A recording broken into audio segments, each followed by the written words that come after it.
السلام علیکم ورحمت الله وبرکاته. محترم ستنه کړی ده چې د یو دوه نفرو هغه حجان صاحبان هم دي، ښه معتبره خلک دي، په یو کار کې شریکان دي، سره ورځ په ورځ نیت بدۍ سره ډېرېږي، خفګان یې ډېرېږي.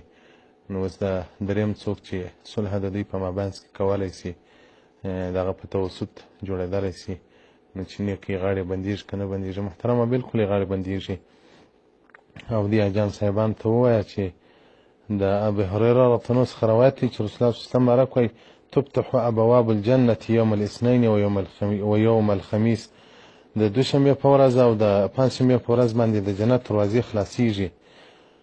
نو فیغفر لكل عبد مؤمن، هر بنده ته الله مؤمن ته عفو کوي، ما سوا د هغه چا څخه چې هغه مشرک وي، د الله سره شرک نسي، او ما سوا د هغه چا رجلا كانت بينه وبين اخيه شحناء، د ده او د بل ورور په مابینځ کې خفګان وي.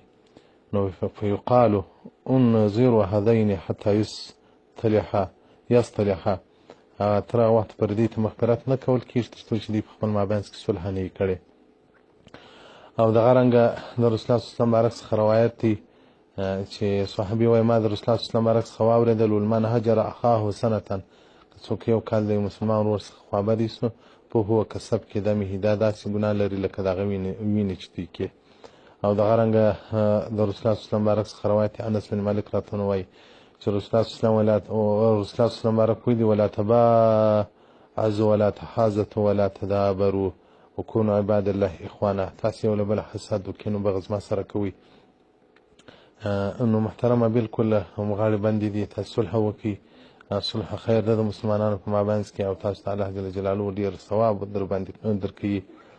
حدیث رقم 382 الاداب، کتاب الاداب د امام بهقي رحمة الله علیه. والسلام علیکم ورحمة الله.